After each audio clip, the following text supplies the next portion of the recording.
Vamos de vuelta al último bloque de hoy de Primera Hora.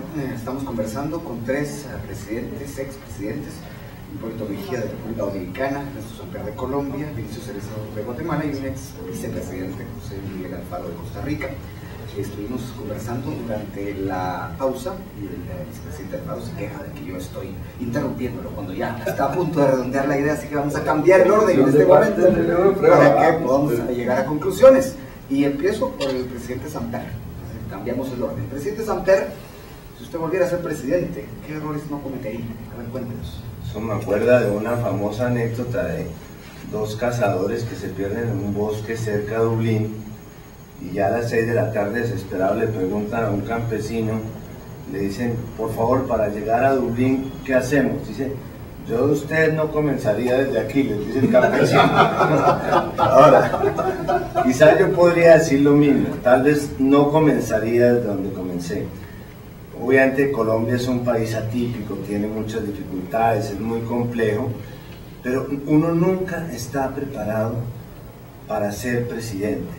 O sea, ser presidente solamente se aprende cuando uno ya lo sientan en la cabina, le sueltan el timón, le dicen que no hay gasolina, que vamos perdidos de rumbo, que los pasajeros están peleando. Cuando uno se sienta en la silla y comienza a ejercer, comienza a aprender lo que es ser presidente. Eso no va en las universidades, los doctorados, nada. Uno tiene que estar en el poder y empezar a mandar para poder empezar a sentirse lo que es ser presidente. Ahora, es más agradable ser expresidente. Si uno pudiera ser expresidente sin ser presidente, sería la condición maravillosa. Pero como eso no se puede, tal vez podría uno decir que es difícil dar lecciones sobre qué es ser presidente o qué podría uno hacer antes para llegar a serlo. Presidente Mejía, se lo planteo de otra manera. Si usted regresara en el tiempo, pudiera hacer eso, ¿qué error no cometería? Muchísimo, pero voy aquí a dar una experiencia de un presidente dominicano, de un líder dominicano que sin lugar a dudas ha sido el más grande, Joaquín Balaguer. Yo un día le consulté porque duré 40 años enemigo de él. Al final terminé con unas relaciones increíbles, prácticamente de padre a hijo, porque la verdad que le tomé cariño cuando comencé yo a aprender, porque usted sabe cómo se aprende a gobernar. Entonces el presidente Balaguer así es cierto, aprende a gobernar, no se estudia eso. Yo tengo unos nietos ahora que van a los Estados Unidos a estudiar ciencia política y me dice él a mí, 17 años: abuelo, yo quiero especializarme en ciencia política para ser un especialista, un teórico, un profesional, no un empírico como tú. Entonces yo le decía: bueno, pero para gobernar hay que gobernar, para aprender a gobernar se aprende gobernando. Pero sin lugar a dudas es una labor difícil, muy dura, y más en gobierno democrático. El gobierno tiránico es fácil. El jefe dijo una cosa, se cumple a pie juntilla y se acabó. Pero en gobiernos democráticos, que hay que conjugar con una serie de factores, es más difícil. Por ejemplo, yo, que fui un presidente tiñoso es que no gasta dinero, pero yo no pagué prensa. Yo pagaba muy poco para publicidad. Yo pagaba el 5% que pagaba el presidente. ¿Qué pasó? Y eso también es un problema. Yo creo que hay que mejorar un poco y decir: bueno, no somos ser tan tacaños, déjame flexibilizar un poco para no tener tantos enemigos comenzando. Pero definitivamente es una situación difícil, una gran cosa. Yo como campesino, que soy un pobre campesino rural, agrónomo, de las entrañas de la sociedad, que entré a la política no como un profesional de la política. Yo venía de la actividad privada, siempre con inquietudes sociales, porque obviamente fui estudiante jesuita, uno siempre tiene esas inquietudes sociales, pero realmente no era un aspirante patológico a ponerme la banda presidencial. Pero es una gran experiencia. Malo fue que yo quise repetir ahora. Y algunos sinvergüenza me dicen: prepárese que usted es el que va para el futuro. No, ya yo terminé. Bueno, se aprende a gobernar gobernando, dice el presidente Mejía. Vicepresidente Alfaro, aunque el reloj no sigue pisando los talones, porque así es el mundo, la vida y sobre todo la radio, le pregunto, el caso de Alan García, ¿cómo lo analiza usted? Mire, perdone, pero aprovechando la licencia y porque aquí nos trajeron a hablar de estructuras 3, yo quiero decirle lo siguiente. Ciertamente tenemos problemas políticos y de corrupción en la región, pero 46 años de estar estudiando la integración me permiten hacer un acto de fe en la calidad del pueblo centroamericano. Si al pueblo centroamericano se le brinda la adecuada información, formación y motivación, va a escoger lo mejor para sus hijos. Y ahí está la respuesta. Denle educación a los centroamericanos. Ese es el mejor antídoto para luchar contra la pobreza, es el mejor antídoto contra la corrupción, es el mejor antídoto contra los problemas sociales. Y no opino del presidente García porque no opino por asuntos de otros países, por respeto al presidente García. Se lo decía porque él está repitiendo, digamos, él aprendió, digamos, y le fue mejor la segunda vez. Mire, yo me formé en una escuela, la escuela de Rodrigo Carazo, que él siempre creyó que la repetición era un mal, porque dice, un presidente tiene que dar todo lo que puede dar en uno solo, y no puede estar pensando en una segunda posibilidad, dejando hilos puestos. Eso en nuestros países ha sido siempre muy peligroso. Hay excepciones, pero ha sido muy peligroso. Y yo creo sinceramente que también nosotros tenemos que hacer verdad lo que dicen nuestras constituciones y lo que dicen los tratados. El soberano es el pueblo y el gobierno debe estar a las órdenes, ser el gerente y garante del bien común, como dice la doctrina social de la Iglesia.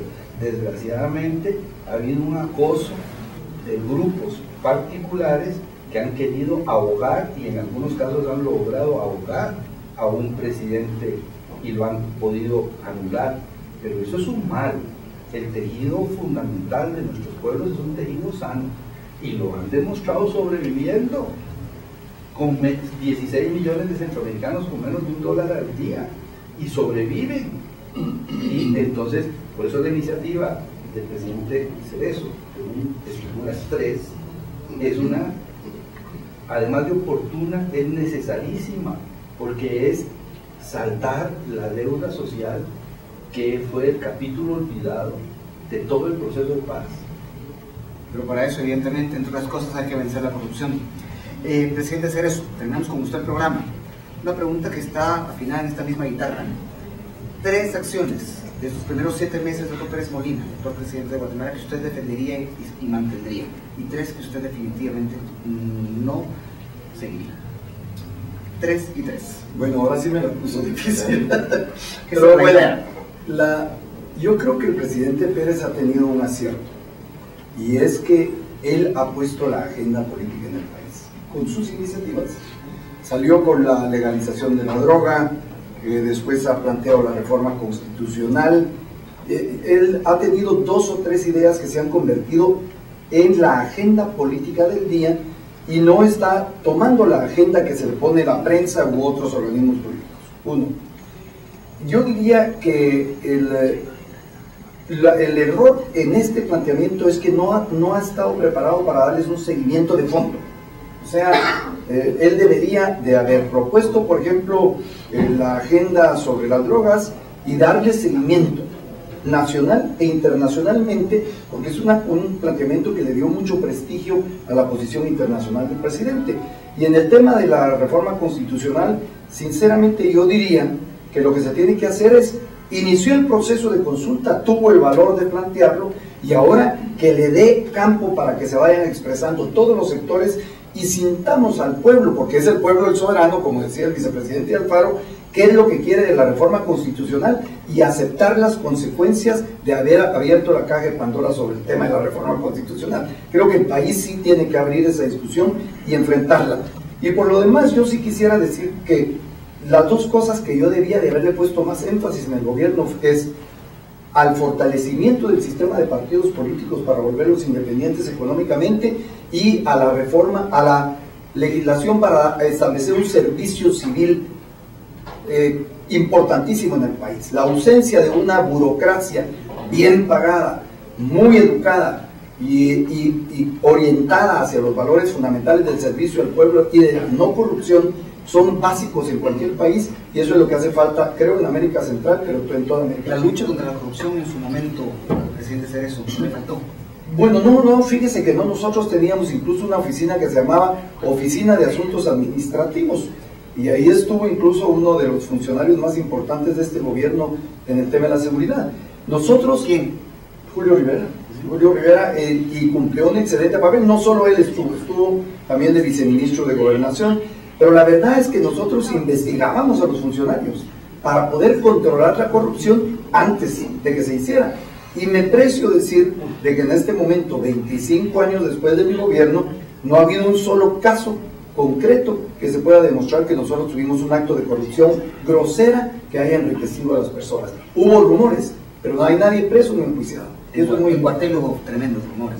Hubo tremendos una persona que llegó a estar... Hubo tremendos rumores, pero el rumor básico era que se vendían líneas telefónicas y se habló de un edificio, pero de ahí no hay ningún otro caso. O sea, no es que no haya habido corrupción en mi gobierno, eso no se puede afirmar, porque además la gente se olvida que nosotros enfrentamos la corrupción que venía de los gobiernos militares, que fue terrible, y más bien la disminuimos, porque ahora ya solo se habla de los gobiernos democráticos y de la corrupción, pero la corrupción ha existido en Guatemala desde antes y especialmente en los gobiernos autoritarios. Bueno, muchas gracias al presidente Cerezo, al presidente Samper, al presidente Mejía y al vicepresidente Alfaro por haber estado hoy en la primera hora, y a ustedes por haber enviado sus mensajes y por haber sintonizado este programa. Así que continuamos con más aquí en Emisoras Unidas.